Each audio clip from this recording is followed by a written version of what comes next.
Hello नमस्कार आदाब, मेरा नाम है आरजे राज। आप देख रहे हैं 532nd episode of Nagpur most happening Facebook live show राज की बात। छतरपुर फार्म्स प्रेजेंट्स राज की बात in association with Kamath and Durukka, wealth manager. My home partner is my inside home partner is inside story. A big thank you to Nagpur के हर घर का घी which is गौ वरदान घी, जेमिनी आउटडोर्स को धन्यवाद, आलीशान को धन्यवाद, Rai Soni group of institutions को धन्यवाद, साथ ही साथ Gemini outdoors and a big thank you to Atmanirbhar Bharat partner which is servicing वाला। मेरे साथ मेरे आज के मेहमान वो हैं जो हमें ये बताने वाले हैं कि साढ़े 800 करोड़ रुपए 10 मिनट में कैसे बनाए जाते हैं। अब एक इतिहास रचा गया है, 10 मिनट में 850 करोड़ किसी ने बनाए और वो 10 करोड़ मतलब वो 10 मिनट जो है वो इतने ज़्यादा मूल्यवान बन गए हैं कि आज वो ट्विटर पे ट्रेंडिंग है, फेसबुक पे चर्चा हो रही है, इंस्टाग्राम पे फोटो डाले जा रहे हैं। कोई कहता है कि प्रधानमंत्री से 15 मिनट की मुलाकात एक व्यक्ति को 850 करोड़ कमाने में मददगार साबित होती है। कोई ये कहता है कि ये बहुत बड़ी तपस्या है, कई सालों की एक सेविंग है या इन्वेस्टमेंट है या शेयर ट्रेडिंग है जो उनको 850 करोड़ रुपए कमाने में ताकत दे जाती है। लेकिन एक व्यक्ति है नागपुर शहर में जो हमें ये बिल्कुल बता सकते हैं कि 10 मिनट के अंदर में आप 850 करोड़ रुपए कैसे कमा सकते हैं। मेरे सामने बिल्कुल कैमरे के उस तरफ है, मुस्कुरा रहे हैं। पहले मैं आपको उनकी मुस्कुराहट दिखाता हूँ, फिर उनको इंट्रोड्यूस करता हूँ। यह है उनकी मुस्कुराहट। हमारे साथ इस वक्त हैं श्री अजय पटवारी सर जो हैं डायरेक्टर वेल्थ इनसाइट के। सर नमस्कार। नमस्कार। 10 मिनट में 850 करोड़ रुपए कैसे बन सकते हैं? ये बेसिकली जैसा आपने बोला राज, बहुत सही बोला कि ये तपस्या का नतीजा है जी। बेसिकली लास्ट एपिसोड पे भी जैसा मैंने आपको बोला था कि कैश, करेज एंड क्राइसिस, ये तीन जिसके पास होती है पैसा उसी का बनता है जी। इसमें चौथा इंग्रेडिएंट आप ऐड करिए जिसको बोलते हैं पेशेंस, और मेजर रोल जो प्ले करता है वो पेशेंस ही प्ले करता है जी। अब आप ये जिस पर्सन के कंटेक्स्ट में बोल रहे हैं जी, राकेश झुनझुनवाला जी, उनको हम इंडिया का वॉरेन बफे बोलते हैं। सच बात, राइट। अब इनकी जर्नी बहुत इंटरेस्टिंग है। आज लोगों को दिख रहा है कि he is a person sitting on a wealth of $5.6 billion which is close to 42,000 crore. But इनकी भी शुरुआत जो हुई थी वो 5 लाख रुपए के सीड कैपिटल से ही हुई थी। वो भी जो इन्होंने अपने फ्रेंड सर्कल से, जान पहचान के लोगों से बोरो करके बाजार में पैसा लगाया था जी। 1980s के दौरान जब राकेश झुनझुनवाला जी छोटे थे तब उनका जो है वो स्टॉक मार्केट से परिचय उनके पिताजी ने कराया, क्योंकि उनके पिताजी जो थे वो इनकम टैक्स ऑफिसर थे जी। तो वो काफ़ी अपने फ्रेंड सर्कल में बात करते थे शेयर मार्केट के बारे में, स्टॉक्स के बारे में। तो कहीं ना कहीं राकेश झुनझुनवाला भी जी जो है उनको भी थोड़ा सा इसके अंदर क्रेज़ आने लगा। तो उन्होंने अपने पिताजी को पूछा कि मैं इसमें करियर बनाना चाहता हूँ। तो उन्होंने बोला कि अभी कुछ नहीं करना है, तो पहले अपना ग्रेजुएशन पूरा कर ले। तो फिर झुनझुनवाला जी ने 1985 में अपना चार्टर्ड अकाउंटेंसी कोर्स पूरा किया जी। और उसके बाद फिर पिताजी के पास गए पूछने के लिए कि भाई अब मैं स्टॉक मार्केट में करियर बना सकता हूँ। तो उन्होंने कहा बिल्कुल बनाओ, लेकिन मेरे से उम्मीद मत करो कि मैं तुमको कैपिटल दूंगा। Okay, right ji. So this was a statement of 1985। He started borrowing capital from some of his friends on interest and that is the time when he started taking the plunge into the equity markets जी। देखो दो चीज़ें होती है पैसा बनाने के लिए, या तो खुद धंधा करो या दूसरे के धंधे में पैसा लगाओ जी। बराबर है, बिल्कुल। उन्होंने दूसरा तरीका अपनाया 1985 से। जब उन्होंने स्टार्ट किया इन्वेस्टमेंट तो पहले थोड़ा ट्रेडिंग भी करते थे जी, क्योंकि 5 लाख रुपए के इन्वेस्टमेंट पे आप इतना बड़ा कॉर्पस नहीं खड़ा कर सकते। तो आपको पैसा लगाने के लिए आपको पहले कैपिटल की जमा पूंजी करना ज़रूरी है। सच बात। तो उनका जो वो दौर था तब इक्विटी मार्केट्स हमारे भारत में एक बहुत अछूत कैटेगरी मानी जाती थी जी, क्योंकि किसी को उसके बारे में अवेयरनेस भी नहीं थी। बहुत लिमिटेड लोग हुआ करते थे जो उस डोमेन में काम करते थे। और आज जितना इजी है कि आप एक मोबाइल पे क्लिक ऑफ द बटन में आप कोई भी स्टॉक को बाय कर सकते हो, सेल कर सकते हो, वो ज़माना वैसा नहीं था। उस ज़माने में ऑर्डर लगाने के बाद में 30 दिन के बाद में आपको कंफर्मेशन मिलता था कि आपको क्या भाव में वो स्टॉक मिला है जी। और उस बीच में काफ़ी कुछ मैनिपुलेशंस वगैरह सभी कुछ होते थे। Even Harshad Mehta scam, that was the most famous scam of that particular period only ji. तो झुनझुनवाला जी ने भी पैसे लगाए, कुछ इनिशियल बेट्स लिए जिसमें 2 महीने 3 महीने के अंदर ही उनके पैसे 3 गुना 4 गुना हो गया। ऐसे करते करते उन्होंने अपने कैपिटल को बिल्ड किया। सबसे बड़ा जो उनके लाइफ में टर्निंग पॉइंट आया वो आया 1992 का, जो हर्षद मेहता का स्कैम हुआ जी। उसमें he was a part of bear cartel. मतलब जो बाजार में 2 परिभाषाएं होती है, एक बुल मार्केट होता है, एक बेयर मार्केट होता है। तो बुल वो लोग होते हैं जो बाजार की तेजी के ऊपर बुलिश होते हैं जी, और बेयर्स वो होते हैं जो बाजार की मंदी में लेके बैठे रहते हैं जी। तो he was from the bear cartel. तो उन्होंने जब उस समय स्टॉक मार्केट क्रैश हुआ उस समय तूफान पैसा बनाया। ओके। क्योंकि उन्होंने स्टॉक्स को शॉर्ट करके रखा था। ठीक है। But after some period of time trading is itself very adventurous, it is very volatile field. तो उस पैसे को जो उन्होंने जमा किया उसको फिर उन्होंने स्टॉक्स में इन्वेस्ट करना शुरू किया। अब इसमें जब हम वापस घूम फिर के उसी के ऊपर आए कि भाई कैश, करेज और क्राइसिस, ये जो 850 करोड़ उनके कल बने 10 मिनट में, ये सिर्फ एक स्टॉक की वजह से बने जो उनके पोर्टफोलियो का कोहिनूर हीरा है। ओके। ठीक है, जिसका नाम है टाइटन कंपनी। तो कल हीरा चल गया? कल हीरा चल गया। हीरा बहुत समय से चल रहा है। अच्छा। कल वो न्यूज़ में आ गया। ओके। क्योंकि देखिए क्या होता है ना कि न्यूज़ वालों को भी एक कुछ ना कुछ टॉपिक चाहिए होता है जिसको वो लाइमलाइट में ला सके। जी। And this was the same thing that happened. But अगर आप इसकी हिस्ट्री से जाओ तो झुनझुनवाला जी ने सबसे पहले जो टाइटन में बेट लिया था वो साल 2002 के पीरियड में लिया था। 2001-2002 के पीरियड में 3 रुपये से उन्होंने उस स्टॉक को बाय करना शुरू किया। ठीक है, पहला ट्रांच जो लिया वो 5 करोड़ शेयर्स का लिया। अब 5 करोड़ शेयर्स इंटू 3 मतलब 2000-2001-2 के ज़माने में 15 करोड़ रुपए एक सिंगल स्टॉक में लगाए। ओके। ठीक है जी। उसके बाद में उसको और एवरेज करते गए, बढ़ाते गए। तो आज की डेट में अगर आप देखो तो मोटा मोटा उनका 4.5% का टाइटन के अंदर स्टेक है। ओके। अब वो स्टॉक 2002 से लेके जो 3 रुपये और 5 रुपये की खरीदी का स्टॉक है वो कल जब सुबह बाजार खुला तो 10% ऊपर था। जी। जो आज की डेट में ट्रेड कर रहा है लगभग 2300-2400 के आसपास। 3 रुपये का माल लिया हुआ 2300 का हो गया। वाओ। 3 रुपये का माल 2300 का हो गया। जी। लेकिन मज़ेदार बात यह है कि ये 2002 से लेके तो 2021 तक की जर्नी 19 साल एक ही जगह पे बैठे रहे, बने रहे। उन्होंने क्या आइडेंटिफाई किया कि टाइटन जिस सेगमेंट में काम करना चाह रहा है वो है भारत का कंजम्पशन, यूथ, जिसको हम बोलते हैं कि हमारे देश की सबसे बड़ी ताकत जो है वो है यूथ। जी। तो उन्होंने उस ट्रेंड को पहले कैप्चर कर लिया। जी। और उसके अंदर एक बड़ी पोजीशन बना के बैठ गए। जी। कैश उनके पास था, करेज उनके पास था, क्राइसिस उनको समझ में आ गया और पेशेंस उन्होंने उसमें मिला दिया। जी। और आखिर में आज उनके टोटल संपत्ति का एक बहुत बड़ा हिस्सा टाइटन कंपनी के शेयर्स के फॉर्म में है। अगर आप आज जितने भी दुनिया में बिलियनियर्स की बात करो, जितने भी वर्ल्ड्स रिचेस्ट लोग हैं जिनकी भी आप बात करो, क्या इनके पास घर में कैश पड़ा हुआ है? नहीं। आज ये लोग जो इतने रिचेस्ट पर्सन बने हैं, जेफ बेजोस देख लो, चाहे आप इलॉन मस्क देख लो, जितने भी बड़े बड़े लोग हैं, वॉरेन बफे देख लो, इनकी वेल्थ कहाँ से आई? इनकी वेल्थ आई शेयर्स से। जिस धंधे में इन्होंने पैसा लगा के रखा है उसके इनके पास शेयर्स हैं, उसकी शेयर प्राइस के ऊपर लोग दिन रात ट्रेडिंग कर रहे हैं। वो कंपनी काम करती जा रही है, वो कंपनी प्रॉफिट्स बढ़ाते जा रही है, अल्टीमेटली उनका शेयर का दाम बढ़ता चला जा रहा है। और उसी को जब आप उनके आउटस्टैंडिंग शेयर्स के साथ में मल्टीप्लाई करोगे तो उनकी आज ये जो वेल्थ आपको दिख रही है ये उनकी वेल्थ है। समस्या हम भारतीयों के साथ में ये है ना कि हम आज भी रियल इस्टेट, गोल्ड, ये सब चीज़ों को ना अपनी संपत्ति मानते हैं। जी।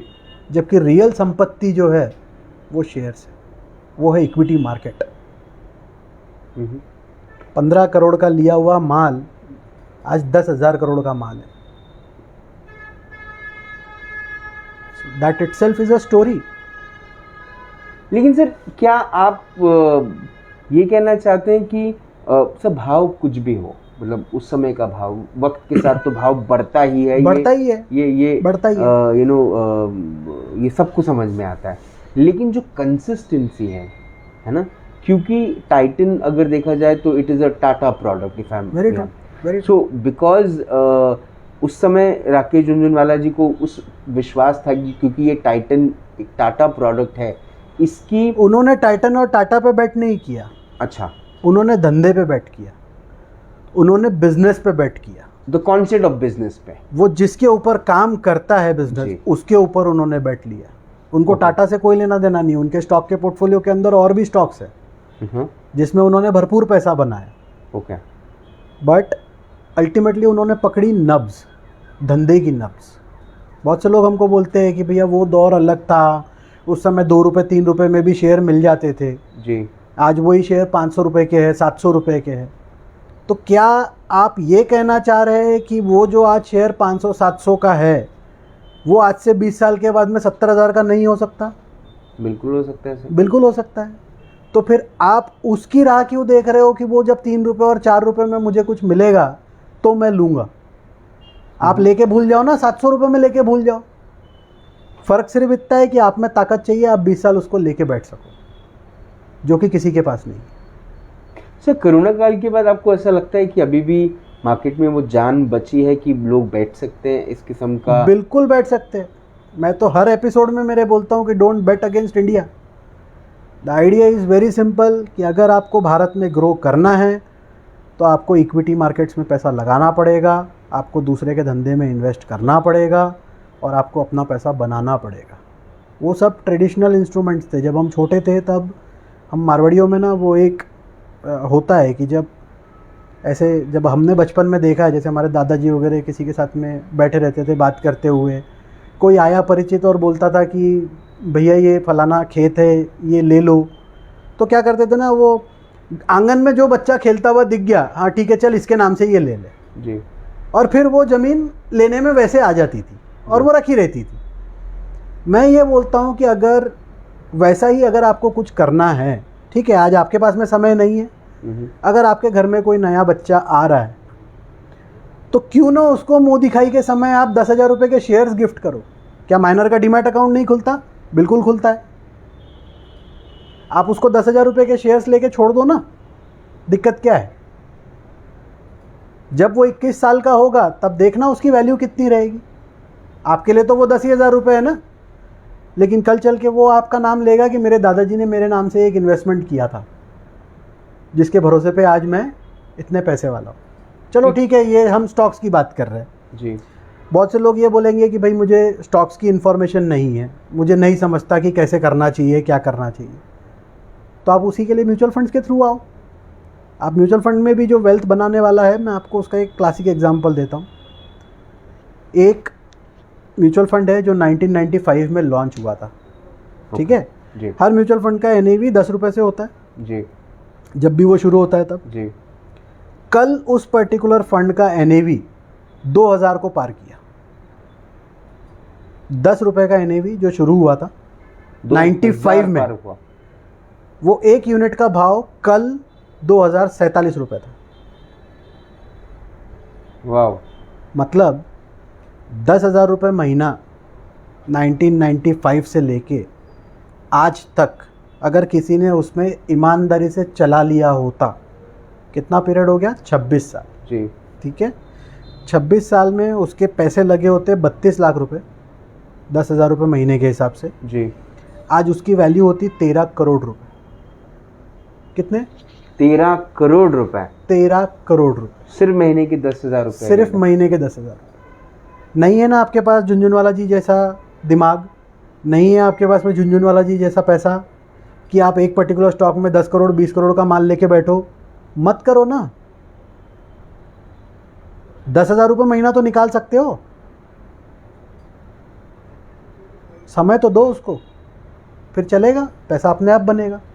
पैसे को पैसा बनाता है। सिर्फ कुछ चीज़ें हैं, जैसे ये कुछ मिसकंसेप्शंस हैं या मिसअंडरस्टैंडिंग है लोगों की, कि एक ये कि सिर्फ जो शेयर मार्केट है वो ऊपर नीचे होता रहता है, तो लोगों का एक भय है, एक डर है कि कहीं हमारा जो हम महीने के 10,000 रुपये लगा रहे हैं, क्योंकि हम ये उम्मीद पे लगा रहे हैं कि 10,000 रुपये नहीं तो भी 10,500 रुपये की तो 500 रुपये महीना तो कमाए कम से कम। सर अगर ये 10,000 माइनस में चले गए लोग, अगर मार्केट क्रैश हो गया, तो ये जो भय है, ये जो डर है लोगों का, इसको कैसे जस्टिफाई करेंगे? समय दे दो बस। जो चीज़ नीचे जाएगी वो ऊपर भी जाएगी, जो चीज़ ऊपर जाएगी वो नीचे भी जाएगी। अब जिस फंड की मैं आपको एग्जांपल दे रहा हूँ, 2008 का जब क्राइसिस आया था तब इसका NAV 60% नीचे उतरा था। मतलब 1995 में 10 रुपये से चालू हुआ जी, ठीक है, 2008 में वो 200 के भी नीचे पहुंचा। लेकिन 2008 से लेके 2021 वो फिर से 10 गुना हो गया। तो फंड कवर आराम से हो जाता है, इनफैक्ट बिल्कुल कवर होगा। इसको तो भी सर कितना % ग्रोथ बोलेंगे इसको? 23% पर एनम।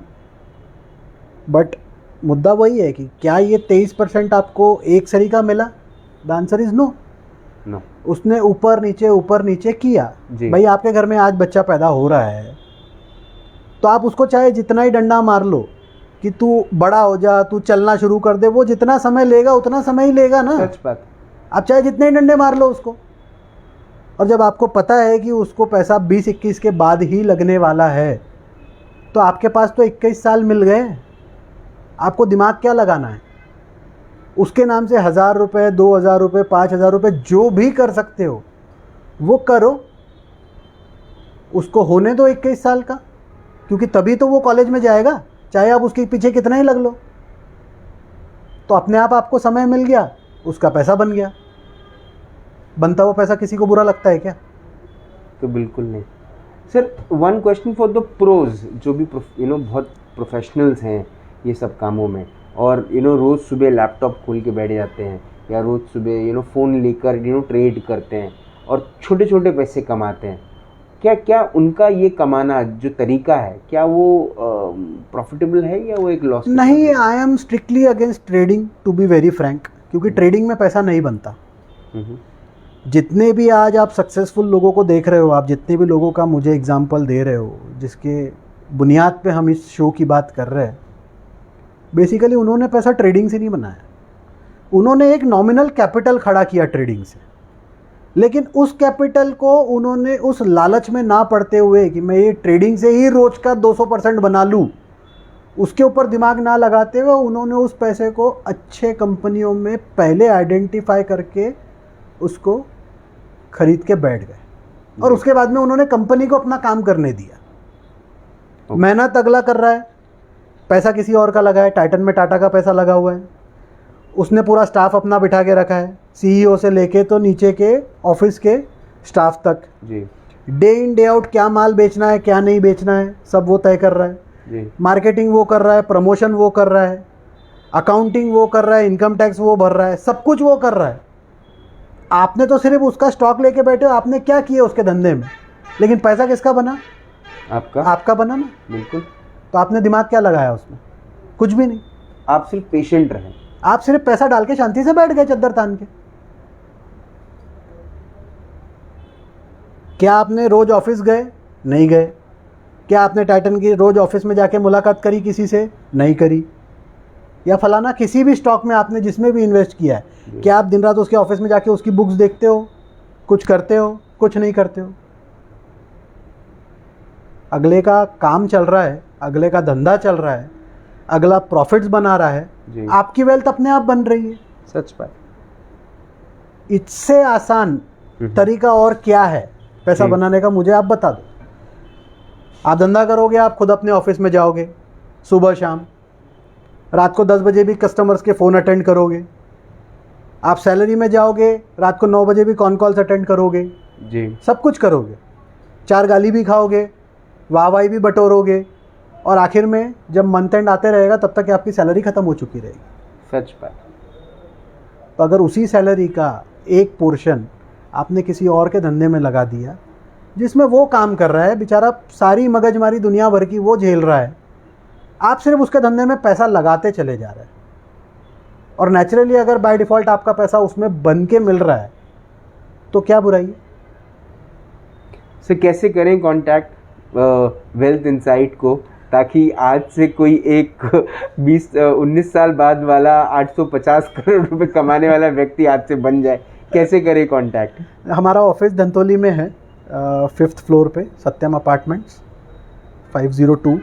सो यहाँ पे भी आप विज़िट कर सकते हैं। You can visit our website www.wealth-insight.in, या आप मुझे कांटेक्ट कर सकते हैं। मेरा नंबर है 7722046442। आइडिया इज़ वेरी सिंपल राज। पैसा बनाने के लिए समय देना पड़ता है और थोड़ा पैसा हिम्मत करके लगाना भी पड़ता है। बस ये दो चीज़ें जिसने सीख लिया और समझ लिया, उसकी सारी चिंताएं दूर हो सकती है। और जो नहीं समझेगा वो फिर वही बोलेगा कि काश हमने भी उस समय पैसे लगा दिए होते। वो काश कभी दोबारा वापस नहीं आने वाला। सही बात है। जब जागो तब सवेरा। मंडे, 1 तारीख और काश, ये तीनों नहीं आते। आपने अपना वक्त दिया, आपने हमसे बात करी, आपने हमको बताया कि कैसे एक पेशेंस रखकर पैसे कमाए जा सकते हैं। और ये जो 10 मिनट में 850 करोड़ रुपए कमाने वाली बात है, आज किसी ने सिर्फ 10 मिनट में 850 कमा लिए। अगर जो आपने जो बातें बताई अगर उसको फॉलो किया जाए तो लोग शायद 1000 भी कमा लें। बिल्कुल। आपने अपना वक्त दिया, आपने हमसे बात करी, उसके लिए बहुत बहुत धन्यवाद। Thank you so much sir. Thank you. आज वेल्थ इनसाइट के डायरेक्टर श्री अजय पटवारी सर से बात हुई इन राज की बात। अब देखिए, 2 चीज़ें उन्होंने हमको सिखाई। मैं आपको एक राज की बात क्या है वो मैं आपको बताता हूँ। 2 बातें उन्होंने हमको आज सिखाई। एक बात उन्होंने ये सिखाई कि वाकई में थोड़ा सा पेशेंस तो रखना होगा, है ना। दूसरा ये कि वो अपने हर इंटरव्यू में कहते हैं कि don't bet against India, play with India and make the country grow also. तो 2 चीज़ें होंगी इसमें, आप भी ग्रो होंगे, आपका देश भी आगे बढ़ता रहेगा। एक और बात उन्होंने हमको ये बताई कि ये तो हकीकत है ना कि हम हर महीने कोई ना कोई सेविंग तो करते ही हैं, है ना। किसी न किसी तरीके से हम सेविंग करते ही हैं पैसे। क्यों ना हम एक ऐसी जगह पैसे लगाएं जहां से पैसे लगाने के बाद हमें बस इंतज़ार करना है कि वो पैसा अपने आप कैसे चलना सीखता है। क्योंकि जैसे एक बार बच्चा चलना सीख जाए उसके बाद वो दौड़ना भी तो सीखता है। हम सिर्फ यही क्यों सोच के बैठें कि वो चलेगा ही, हम ये क्यों ना सोचें कि वो दौड़ भी सकता है। और ऐसा ही तो हुआ। एक आरजे वो राकेश झुनझुनवाला जिन्होंने 10 मिनट में 850 करोड़ रुपए कमा लिए। एक आरजे मैं हूँ जो मैं आपको बता रहा हूँ कि आप भी शायद उससे ज़्यादा पैसे कमा सकते हैं। क्योंकि वक्त जो है वो तेज़ी का है ना। वक्त रुकेगा नहीं, घड़ी चल रही है, घड़ी का कांटा जो है वो घूम रहा है। हर चीज़ जो आज कम दाम में है कल 101% महंगी होने वाली है। ये आपको भी पता है, ये हमको भी पता है। तो हम इंतज़ार किसका कर रहे हैं? सेंटा क्लॉज आकर 850 करोड़ रुपए देकर नहीं जाएंगे, है ना। आपको उसके लिए पैसे जमा करने पड़ेंगे और अपने पैसों पे विश्वास करना पड़ेगा। वेल्थ इनसाइट एक ऐसा ही ब्रांड है जो लोगों के पैसों पे विश्वास तो करता है, लेकिन साथ ही साथ उनके पैसों को चलना और दौड़ना भी सिखाता है। कृपया वेल्थ इनसाइट पे भरोसा करें और उनके इनसाइट के साथ आगे बढ़ें। कल फिर से होगी मुलाकात इन राज की बात। तब तक आप अपना ध्यान रखें, सुरक्षित रहें, स्वच्छ रहें, स्वस्थ रहें, मस्त रहें, खुश रहें, व्यस्त रहें। हमारे बड़े बुजुर्ग कहते थे कि मंजिल मिले ना मिले ये मुकद्दर की बात है, हम कोशिश भी ना करें ये गलत बात है। कोशिश तो कीजिए, आप देखिए कैसे आप चमकेंगे और जिंदा रहें। जय हिंद।